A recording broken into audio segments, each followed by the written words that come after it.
بسم اللہ الرحمن الرحیم لقد جاءكم رسول من أنفسكم عزيز عليه ما عنتم حريص عليكم بالمؤمنين رؤوف رحيم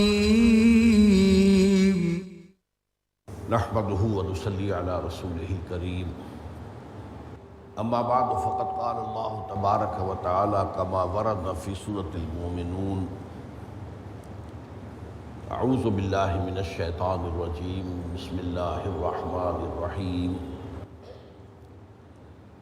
وَلَقَدْ خَلَقْنَا الْإِنسَانَ مِنْ سُلَالَةٍ مِّن طِينٍ ثُمَّ جَعَلْنَاهُ نُطْفَةً فِي قَرَارٍ مَّكِينٍ ثُمَّ خَلَقْنَا النُّطْفَةَ عَلَقَةً فَخَلَقْنَا الْعَلَقَةَ مُضْغَةً فَخَلَقْنَا الْمُضْغَةَ عِظَامًا فَكَسَوْنَا الْعِظَامَ لَحْمًا ثُمَّ أَنشَأْنَاهُ خَلْقًا آخَرَ فَتَبَارَكَ اللَّهُ أَحْسَنُ الْخَالِقِينَ ثم انکم بعد ذلک لمیتون ثم انکم یوم القیامۃ تبعثون صدق اللہ العظیم۔ وعن ابی عبد الرحمن عبداللہ بن مسعود رضی اللہ تعالی عنہ قال حدثنا رسول اللہ صلی اللہ علیہ وسلم وهو الصادق المصدوق ان احدکم یجمع خلقه في بطن أمه 40 يوما نطفة ثم يكون علقة مثل ذلك ثم يكون مضغة مثل ذلك ثم يرسل إليه الملك فينفخ فيه الروح أو كما قال صلى الله عليه وسلم رواه الإمام البخاري رحمه الله۔ رب اشرح لي صدري ويسر لي امري واحلل عقدة من لساني يفقهوا قولي۔ اللهم ربنا الهمنا رشدنا واعذنا من شرور انفسنا، اللهم ارنا الحق حقا وارزقنا اتباعه وارنا الباطل باطلا وارزقنا اجتنابه، آمین یا رب العالمین۔ اربعین نووی کی جو چوتھی حدیث ہے اس کا میں نے ابتدائی حصہ اس وقت پڑھا ہے۔ اس میں ایک نہایت اہم موضوع ہے جو زیر بحث آیا ہے، جس سے قرآن مجید کے فلسفے اور حکمت دین کے اعتبار سے ضربۃ السلام کہا جا سکتا ہے، چوٹی، کوہان کی چوٹی۔ اور یہ اصل میں کیا ہے؟ حقیقت انسان، یہ ایک عظیم حکمت اور فلسفہ ہے جس کا یوں سمجھیے کہ جیسے کہتے ہیں ٹپ آف دی آئس برگ، تو اس کا ٹپ آف دی آئس برگ جو ہے وہ اس حدیث میں آیا۔ اور جیسے کہ ہم اس سے پہلے دیکھ چکے ہیں کہ حضرت معاذ بن جبل رضی اللہ تعالیٰ عنہ کی حدیث کا ایک حصہ ایسا تھا جو سورہ توبہ کی ابتدائی 6 آیات کے بغیر سمجھ میں نہیں آ سکتا تھا، بلکہ اس سے مغالطے پیدا ہو سکتے تھے۔ امرت ان اقاتل الناس حتی یشہدوا ان لا الہ الا اللہ وان محمد رسول اللہ، مجھے حکم ہوا ہے کہ میں لوگوں سے جنگ جاری رکھوں یہاں تک کہ وہ گواہی دیں کہ اللہ کے سوا کوئی معبود نہیں اور محمد اللہ کے رسول ہے صلی اللہ علیہ وسلم۔ گمان پیدا ہوتا ہے گویا کہ تو بالجبر اور تلوار کے زور سے انہیں ایمان لانے پر مجبور کیا گیا۔ وہ جو ایک خاص اس کا محل اور مقام ہے خاص، وہ تفصیل سے گفتگو کر چکے ہیں، وہ سورہ توبہ کی پہلی 6 آیات کے حوالے سے سمجھ میں آتا ہے۔ اسی طرح یہ جو حدیث کا ٹکڑا ہے اس کے لیے میں نے سورہ مومنون کی آیات تلاوت کی ہے۔ وہ جو ٹپ آف دی آئس برگ ہے وہ اس حدیث میں آ رہا ہے، لیکن اس پورے آئس برگ کا تھوڑا سا اندازہ ہوتا ہے ان آیات مبارکہ سے۔ قرآن مجید میں رحم مادر میں انسانی جنین کا جو ارتقاء ہوتا ہے اس کا ذکر بہت مرتبہ ہے، بہت مرتبہ ہے، بہت مرتبہ ہے۔ اور یہ بھی میں آپ سے عرض کر دوں کہ عہد حاضر میں ایمبریولوجی کے دو ٹاپ کے professors university of Toronto Canada کے ڈاکٹر کیتھ ایلمور، ان کی کئی کتابیں ہیں ایمبریولوجی کے موضوع پر، علم الجنین، جو بہت سی یونیورسٹیوں میں ٹیکسٹ بکس کے طور پر استعمال ہوتی ہے۔ اور ایک ہے ڈاکٹر رابرٹ ایڈورڈز، یہ جو ٹیسٹ ٹیوب بیبی کا معاملہ ہے اس کے موجد یہ ہے۔ وہ جو عورت جو ہے اس اعتبار سے اس کے ہاں ولادت نہیں ہو سکتی کہ اس کی ٹیوبز جو ہیں وہ بند ہوتی ہیں، تو اس کا بیضہ جو ہے، یا یہ کہ شوہر کا معاملہ کچھ ایسا ہے کہ وہ اس کے اندر مردانگی کی قوت نہیں ہے، تو اس کے لیے جو راستہ نکالا گیا کہ شوہر کا نطفہ لے کر اور ماں کے بیضہ دانی میں سے بیضہ لے کر ان کی فرٹیلائزیشن ٹیسٹ ٹیوب میں کر کے پھر اسے پلانٹ کر دیا جائے رحم مادر میں، تو یہ ٹیسٹ ٹیوب بیبی یہ دنیا میں اب عام ہے۔ تو اس کا جو موجد ہے وہ پروفیسر رابرٹس ایڈورڈز، اور ان دونوں نے مانا ہے اور بہت حیرت کا اظہار کیا ہے، بہت حیرت کا، کہ 1400 برس قبل ابھی نہ ڈسیکشن تھی، نہ باڈیز کو چیر کر پھاڑ کر دیکھنے کا کوئی ابھی لوگوں کے اندر کوئی رواج تھا، طب جو ہے بالکل ابتدائی سٹیجز پر تھی، مائکروسکوپ نہیں تھی۔ اس دور میں علم الجنین کا اس قدر صحیح اندازہ جو قرآن نے پیش کیا ہے، حیران کن۔ اس پر باضابطہ پھر انہوں نے سعودی عرب میں جا کر لیکچرز بھی دیے، ان کی ویڈیوز بھی تیار ہوئی اس پر، اور وہ کہیں مل بھی جائیں گی آپ کو۔ بہرحال یہ جو معاملہ ہے علم جنین اور جو جنین کے ارتقائی مراحل رحم مادر میں، ایک جوڑا جو ہے قرآن مجید میں دو صورتوں کا، سورہ حج اور سورہ مومنون، اس میں خاص طور پر تفصیل سے ذکر ہے۔ سورہ حج میں فرمایا یا ایھا الناس ان کنتم فی ریب من البعث فإنا خلقناکم من تراب ثم من نطفۃ ثم من علقۃ ثم من مضغۃ مخلقۃ وغیر مخلقۃ لنبین لکم وَنُقِرُّ فِي الْأَرْحَامِ مَا نَشَاءُ إِلَىٰ أَجَلٍ مُّسَمًّى ثُمَّ نُخْرِجُكُمْ طِفْلًا ثُمَّ لِتَبْلُغُوا أَشُدَّكُمْ وَمِنْكُمْ مَن يُتَوَفَّىٰ وَمِنْكُمْ مَن يُرَدُّ إِلَىٰ أَرْذَلِ الْعُمُرِ لِكَيْ لَا يَعْلَمَ مِن بَعْدِ الْعِلْمِ شَيْئًا۔ اے لوگو، اگر تمہیں بعث بعد الموت کے بارے میں کوئی شک ہے تو ذرا اپنی تخلیق پر غور کرو۔ اللہ نے تمہیں پیدا کیا مٹی سے، پھر ایک سٹیج آئی نطفے کی شکل میں تھے تم، پھر ایک سٹیج آئی تم علقہ کی شکل میں تھے، پھر ایک سٹیج آئی تم مضغہ کی شکل میں تھے، پھر اس مضغہ کی بھی دو سٹیجز ہیں، مخلقہ و غیر مخلقہ۔ پھر ہم نے ٹھہرائے رکھا تمہیں رحم مادر میں جب تک ہم نے چاہا، پھر ہم وہاں سے تمہیں برآمد کرتے ہیں، ثم نخرجکم طفلا۔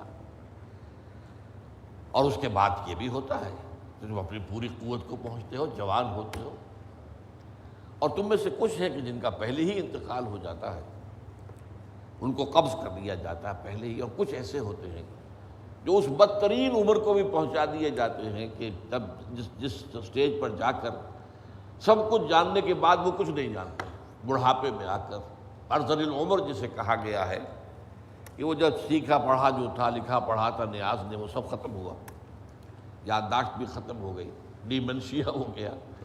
تو یہ صورتحال جو ہے اس کا ہی یہ در حقیقت جوڑا جو ہے سورہ حج کا، یہ سورہ مومنون ہے۔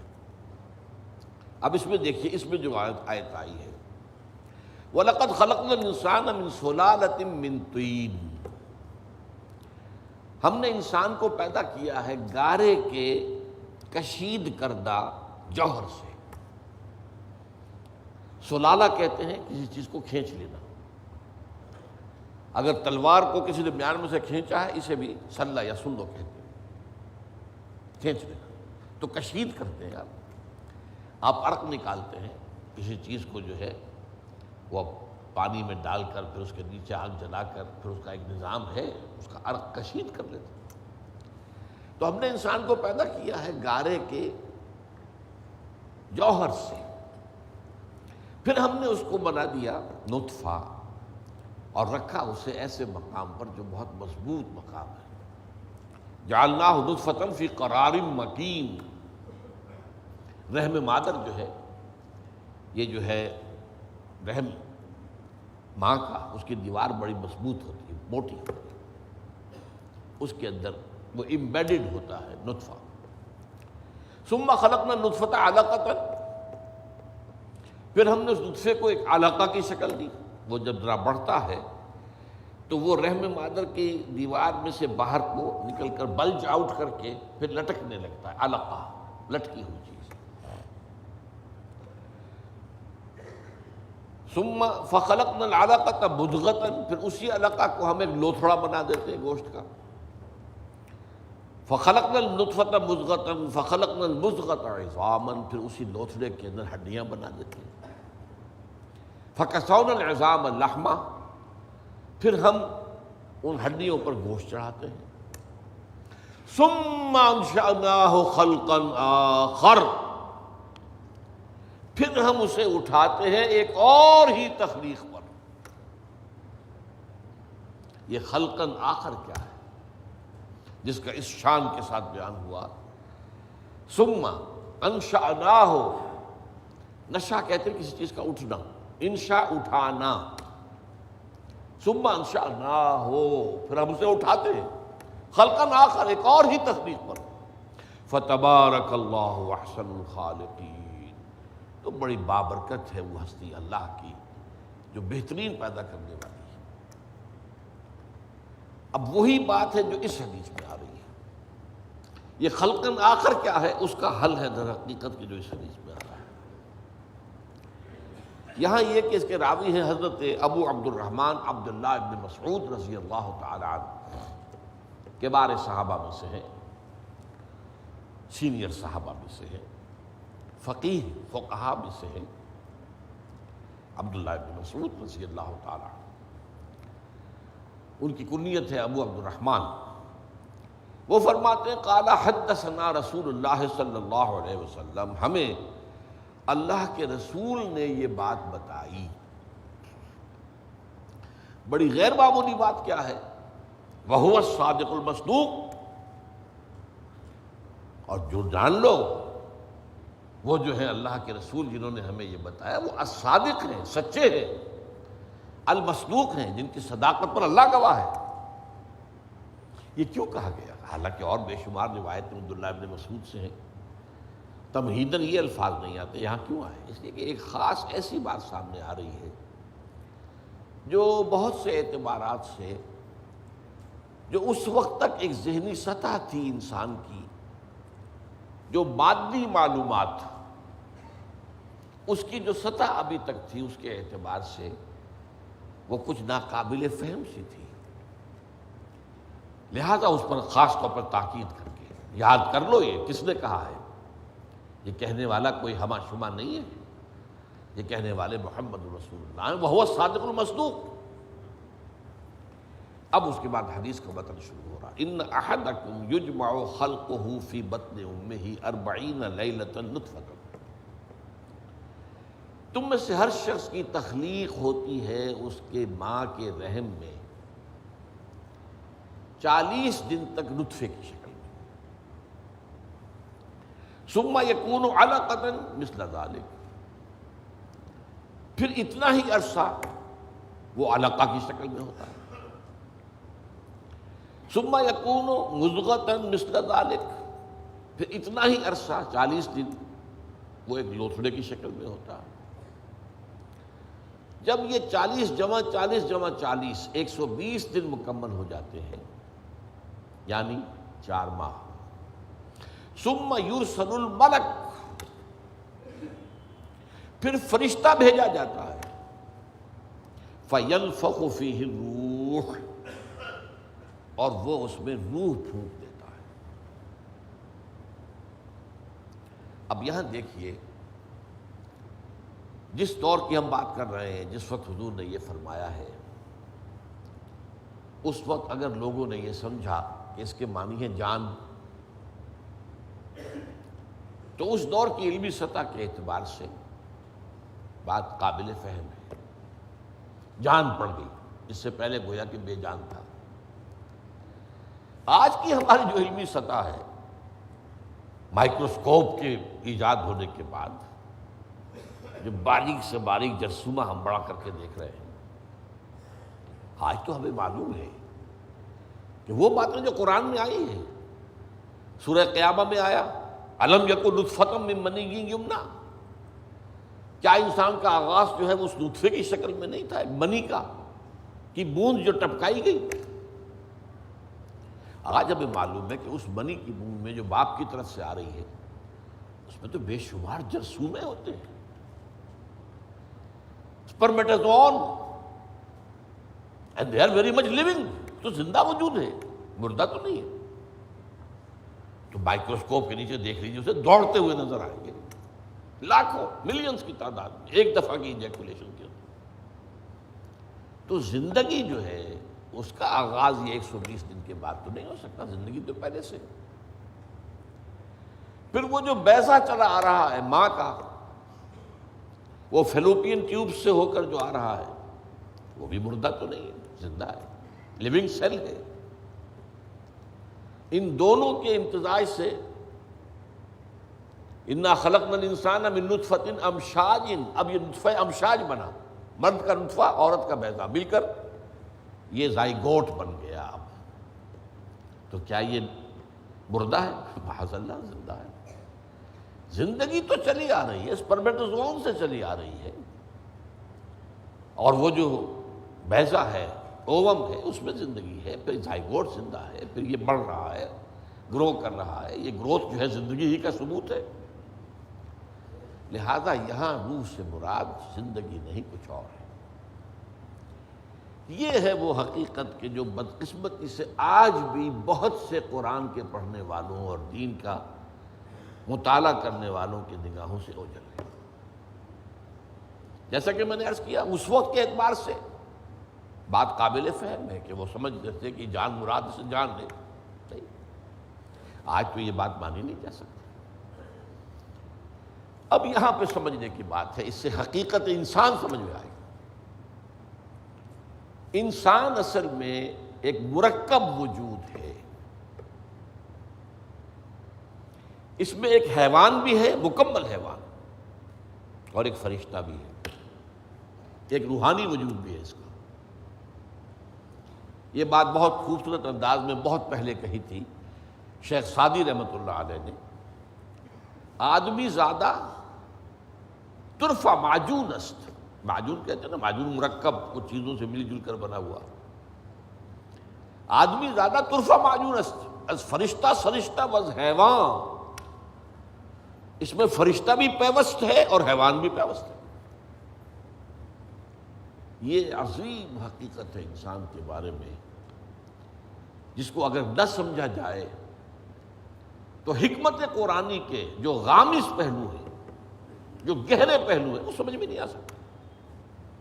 آدمی عقیدت کی بنیاد پر، اندھے ایمان کی بنیاد پر، اندھے یقین کی بنیاد پر گزر جائے گا وہاں سے، لیکن عقل اور لاجک کا تقاضا جو ہے، اگر اس کا حق ادا کیا جائے تو وہاں کھڑے ہو جانا چاہیے سوچنے کے لیے۔ اصل میں آج جو دنیا میں جو کریشن آف یونیورس کا تصور ہے، جو تقریباً اب متفق علیہ ہے، کچھ عرصے پہلے تک جس کو ہم کہتے ہیں Newtonian era of physics, Newton کا دور، وہ بابائے فزکس ہے، اس میں کوئی شک نہیں۔ بابائے طبیعیات جو ہے وہ نیوٹن ہے، اگرچہ اس کے بعد ایک انقلاب عظیم آئنسٹائن کے ذریعے سے آیا۔ اب یہ آئنسٹائن کا دور ہے جس میں ہم سانس لے رہے ہیں، لیکن یہ کہ بابائے طبیعیات نیوٹن۔ اس نیوٹونین فزکس نے جو تصورات پیدا کیے تھے، اس کا ذہن میں یہ نقشہ تھا کہ یہ کائنات ہمیشہ سے ہے اور ہمیشہ رہے گی، مادہ ہمیشہ سے ہے اور ہمیشہ رہے گا، میٹر از انڈسٹرکٹیبل، مادہ ختم ہو ہی نہیں سکتا، وغیرہ وغیرہ وغیرہ وغیرہ، بڑی تفصیل میں نہیں جا سکتا۔ آج ہمیں معلوم ہو گیا ہے، اور اس پر اجماع ہے تقریباً فزکس کا اور کافی عرصے سے، this universe has a beginning, اور اس کو نام دیا گیا بگ بینگ۔ کتنے بلینز اینڈ بلینز اگو، ایئرز اگو، ایک بہت بڑا دھماکہ ہوا تھا، بگ بینگ، اور اس سے کائنات کا آغاز ہوا۔ اور نمبر 2، اس کا ایک اینڈ بھی ہے، الی اجل مسمی، جسے قرآن کہتا ہے۔ یہ کائنات ہمیشہ کے لیے نہیں ہے، الی اجل مسمی، ایک خاص مدت معینہ تک یہ رہے گی، اس کے بعد خاتمہ ہو جائے گا اس کا، یہ ہمیشہ کی نہیں۔ تو بگ بینگ سے جو ایک نظریہ شروع ہوا کہ شروع میں کیا تھا، ذرات تھے، بہت چھوٹے بہت چھوٹے بہت چھوٹے بہت چھوٹے، فوٹونز، ان میں حرارت اتنی تھی، ٹریلینز ڈگری آف فارنہائٹ یا سینٹی گریڈ جو چاہیں کہہ لیں، and they were running away from each other. یہ تھی first stage of the creation of this material world.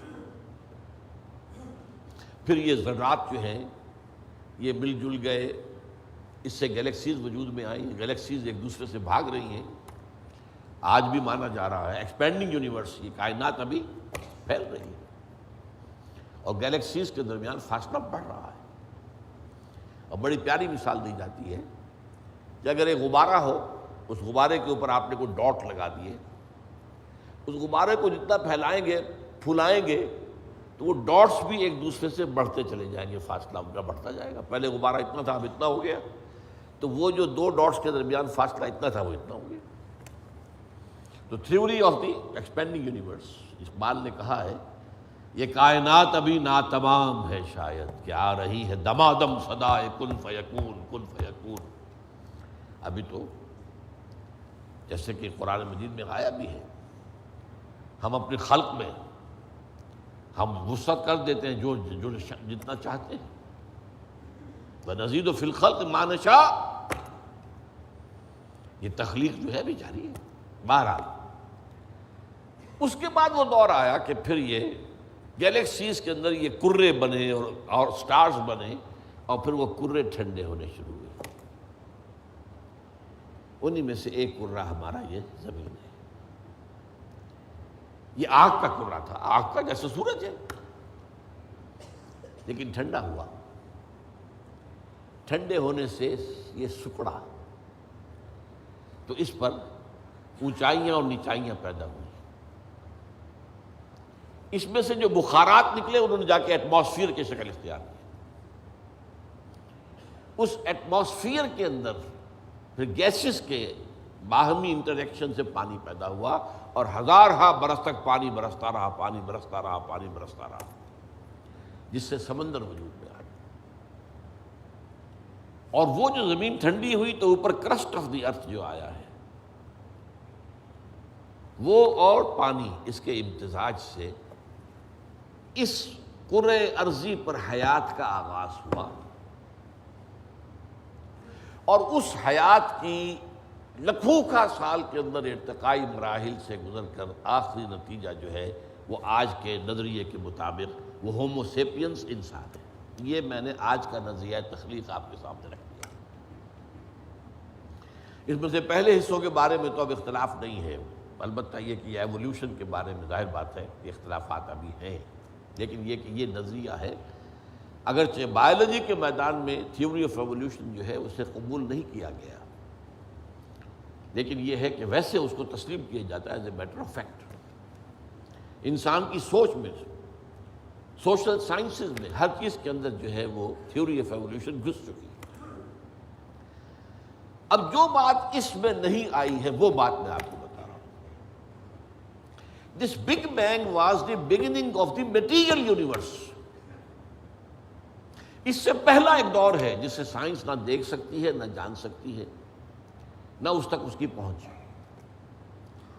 اس سے پہلے بھی ایک حرف کن آیا تھا، جیسے ایک حرف کن سے بگ بینگ ہوا ہے۔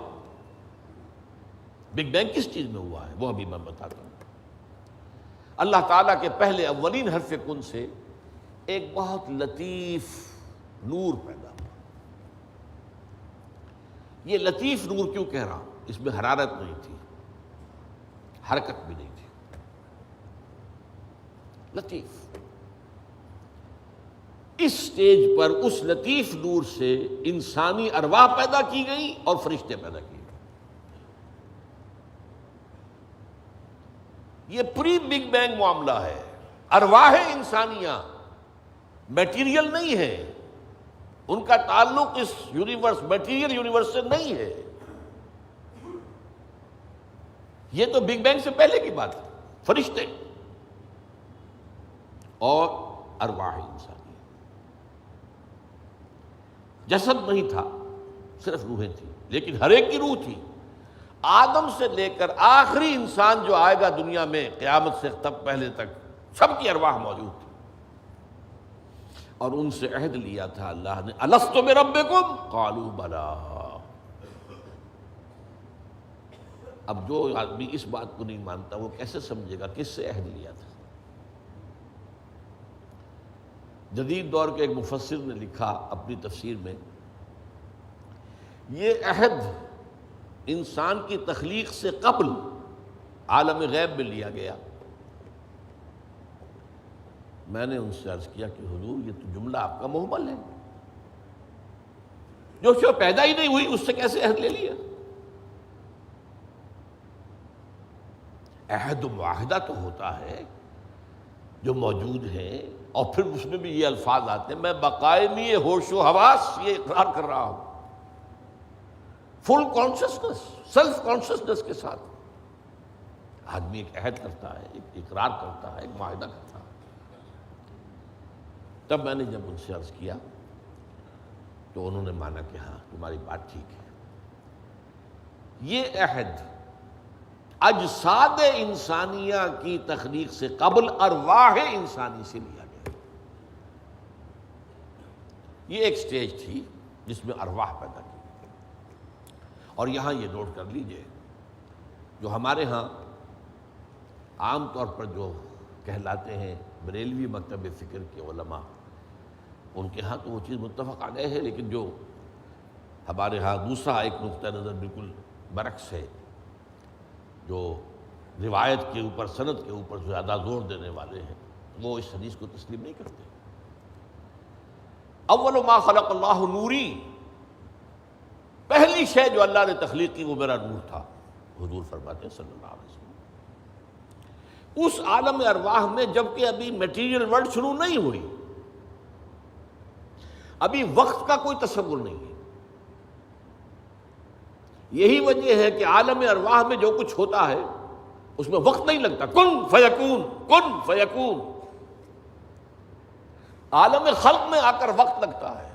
آسمان اور زمین 6 دنوں میں پیدا کیے ہیں، وہ دن ہمارے 24 گھنٹے والے دن تو نہیں ہے۔ انسان کے ایک نطفے سے لے کر ایک بچے کے مکمل ہونے تک 9 مہینے لگتے ہیں، ٹائم لگتا ہے۔ عالم ارواح میں ملائکہ کے لیے کیا خیال ہے آپ کا؟ جبرائیل کو عرش معلیٰ سے یہاں آنے میں کوئی وقت لگتا ہے؟ ٹائم ایلیمنٹ ہے ہی نہیں۔ ابھی یہ اس دور کی پیداوار ہے جبکہ ابھی ٹائم پیدا ہوا ہی نہیں۔ ٹائم اینڈ سپیس جو ہے یہ کانسیپٹ ہے بگ بینگ کے بعد کا۔ حرکت بھی ہے تو اسی کے اعتبار سے جو وقت کا تصور پیدا ہوگا، دی پاسنگ ٹائم۔ لہٰذا یہ ارواح انسانیہ پیدا کی گئی جبکہ ابھی میٹیریل یونیورس کی ابتدا نہیں ہوئی تھی، اور ان کو ایک کولڈ سٹوریج میں رکھ دیا گیا۔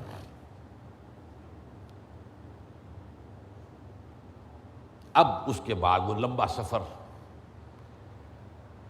یہ جو تنزلات اور ارتقاء، یہ اصل میں 2 اصطلاحات آتی ہیں۔ ہمارے پرانے فلسفیوں نے بھی تو آخر کوشش کی تھی نا، سائنس تو ابھی نہیں تھی، سائنس کا تو ابھی تک جو ہے معلومات کا دائرہ بہت ہی محدود تھا، لیکن یہ ہے کہ تنزلات ستہ، تنزلات خمسہ، الاحد سے الواحد وغیرہ، یہ ذہنی خیالات تھے، یا عقل اول سے فلک اول اور عقل ثانی پیدا ہوئی، عقل ثانی سے فلک دوم اور عقل ثالث پیدا ہوئی، تو 9 افلاک اور عقول عشرہ، یہ ہمارے پرانے فلسفی جو ہے متکلمین، ان کے ہاں الفاظ مل جائیں گے جن کی نہ کوئی سند قرآن میں ہے، نہ حدیث میں ہے، کوئی سوال ہی نہیں، نہ سائنس اس کی کوئی تائید کرتی۔ جو بات میں عرض کر رہا ہوں، اب اس کے اعتبار سے آپ کو سائنس کے درمیان اور اس پورے تصور کے درمیان معلوم ہوگا کہ ہم آہنگی ہے، مکمل ہم آہنگی ہے، جبکہ ابھی صرف نور، اور نور بھی اس میں نہ حرارت نہ حرکت، ارواح انسانیہ کا اور ملائکہ، پھر وہ بگ بینگ، اور وہ جو عرصہ گزرا ہے جس میں کہ حرارت، شدید ترین حرارت، اس دور میں جنات پیدا کیے گئے۔ اب قرآن مجید کہتا ہے وَلَقَدْ خَلَقْنَا الْإِنسَانَ مِنْ صَلْصَالٍ كَالْفَخَّارِ وَخَلَقْنَا الْجَانَّ مِنْ مَارِجٍ مِنْ نَارٍ، آگ کی لپٹ سے،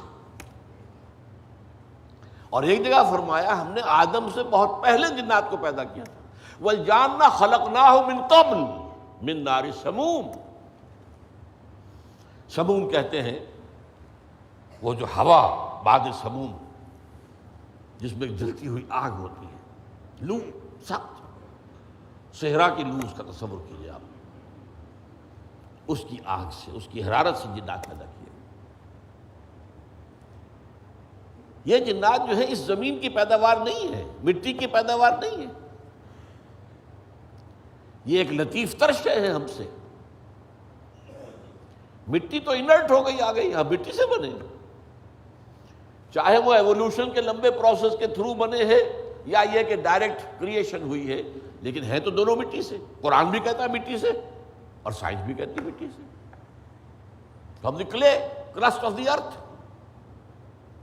اور قرآن بھی کہتا ہے وَجَعَلْنَا مِنَ الْمَاءِ كُلَّ شَيْءٍ حَيٍّ، ہر شے میں حیات جو ہے، اس حیات کا منبع اور سرچشمہ پانی ہے۔ مادہ تخلیق جو ہے حیوانات ارضی کا، جن میں انسان بھی شامل ہے، وہ تو ہے مٹی، لیکن منبع حیات پانی۔ وَجَعَلْنَا مِنَ الْمَاءِ كُلَّ شَيْءٍ حَيٍّ، اور یہی سائنس کہتی ہے کہ سمندر کے کنارے پر، دلدلی جگہوں پر، وہاں کیا ہوتا تھا کہ ابھی پانی پیچھے ہٹ گیا ہے، پھر پانی آ گیا ہے، پھر پھٹ گیا ہے، یہ تعامل چل رہا ہے، اور اس کے نتیجے میں وہاں جو کیمیکل کمپاؤنڈز تھے، اس کے بعد آرگینک کمپاؤنڈز بنے، اس کے بعد اسی کے اندر جو ہے جو حیات کا جرثومہ پیدا ہوا، ایک سیل ایمیبا، یہ ان کا کہنا ہے، میں اس وقت اس کی نہ تصدیق کر رہا ہوں نہ تردید کر رہا ہوں، جو بتا رہا ہوں آپ کو کہ دونوں کا ایک یہ جو ہے بات متفق علیہ ہے کہ مٹی سے اور پانی سے بنے، اس میں کوئی اختلاف نہیں۔ اب یہ سلسلہ جو چلا ہے، اب وہی کہانی جو ہے دہرائی جا رہی ہے، وہی ایک سیل سے رحم مادر میں بچہ پروان چڑھ رہا ہے، جو ہو سکتا ہے 9 ملینز آف ایئرز میں ہوا ہو، ایک جرثومے سے لے کر انسان تک کا معاملہ، وہ رحم مادر میں 9 مہینے میں ہو رہا، the same process, single cell, اور اس کے یہ مراحل ہیں۔ تو زندہ تو ہے، نطفہ بھی زندہ، علقہ بھی زندہ، مضغہ بھی زندہ،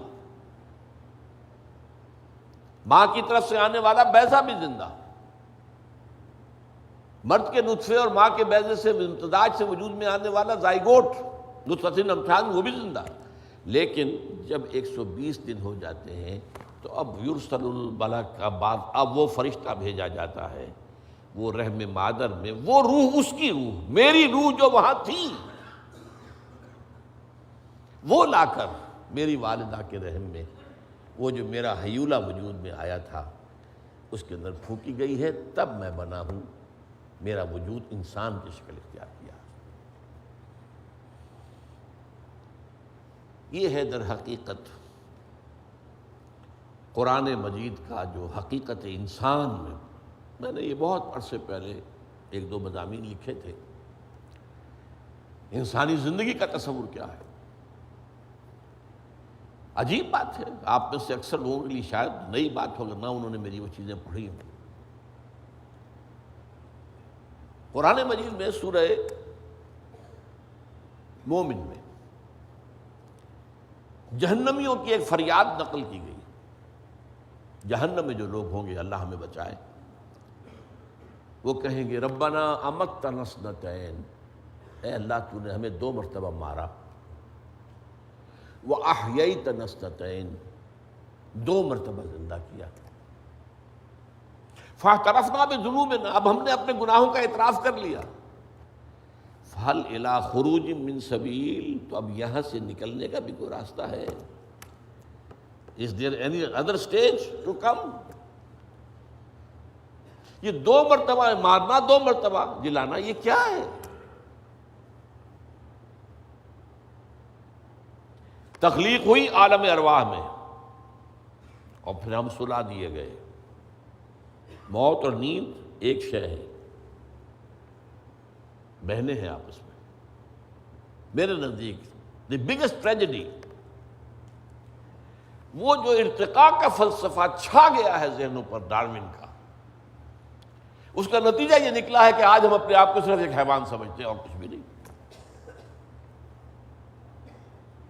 زیادہ سے زیادہ ہم کہیں گے کہ نسبتاً زیادہ ارتقاء یافتہ حیوان، بس۔ جتنا فرق گھوڑے اور گدھے میں ہے، گھوڑا ذرا کورس اینیمل ہے، اور گھوڑا جو ہے، گھوڑا فائن ہے، گدھا کورس ہے۔ گھوڑے میں تمکنت ہے، اس کی چال دیکھیے، اتنا ہی فرق گوریلا میں اور انسان میں ہے، کوئی ایسنشل ڈفرنس نہیں ہے، نوعیت کا فرق نہیں ہے، کمیت کا فرق ہے۔ نتیجہ کیا نکلا؟ آج ہم اپنے وجود سے، اپنی عظمت سے مستعفی ہو چکے ہیں، حیوان۔ لہذا ہم سارا جو سبق حاصل کر رہے ہیں، رہنمائی، وہ حیوانوں کی زندگی سے حاصل کر رہے ہیں۔ حیوانوں میں تو کوئی فرق نہیں ہے، ماں بیٹی، بہن بیوی کا کوئی فرق ہوتا ہے؟ یہ خامخواہ ہم نے، یہ باقاعدہ لٹریچر ہے، یورپ میں پیدا ہوا ہے، یہ ہم نے خامخواہ اپنے اوپر بندشیں لگا لی ہیں۔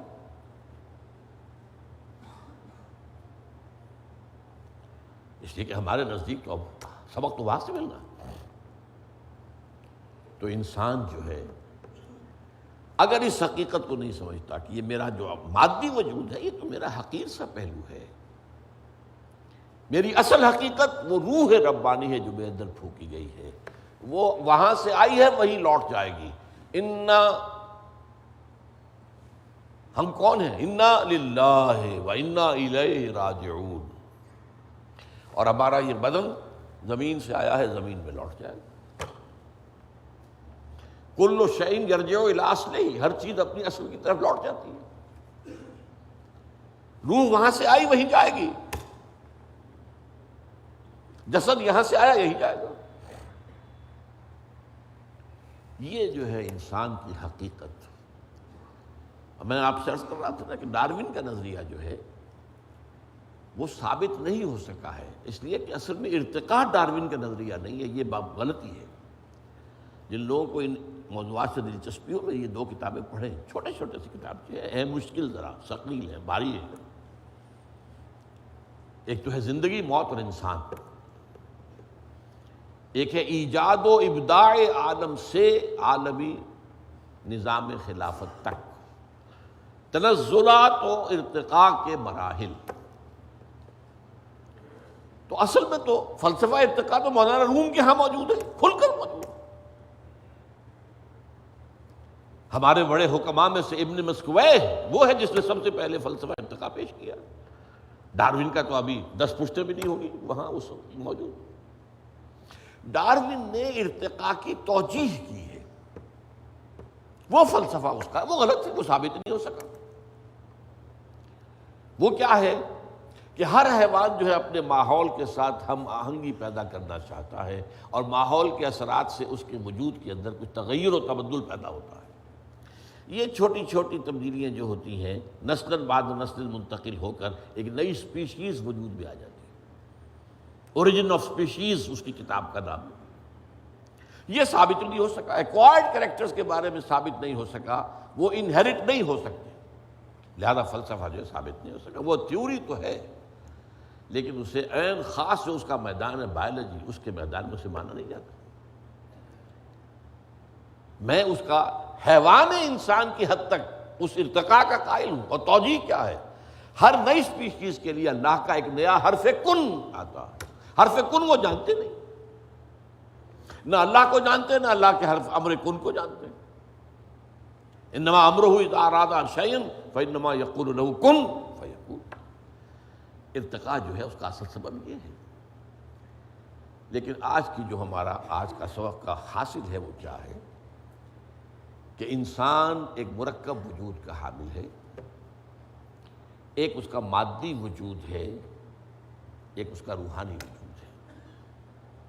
اصل انسان وہ روحانی وجود کا نام ہے، وہ ہے جس کے سامنے فرشتے جھکائے گئے، ورنہ تخلیق کے اعتبار سے تو انسان سب سے نیچے ہے۔ جن ہم سے بہت اونچے ہیں، آگ سے پیدا کیے گئے، اور بہت لطیف ان کا وجود ہے، وہ ہمیں نظر نہیں آتے، وہ اپنی شکلیں اختیار کر سکتے ہیں، اور وہ بہت دور تک جاتے ہیں، آسمانوں تک کی خبر لے کر آتے ہیں، اس لیے کہ وہ اس دور میں پیدا ہوئے ہیں جبکہ ابھی گیلیکسیز وجود میں آ رہی تھی۔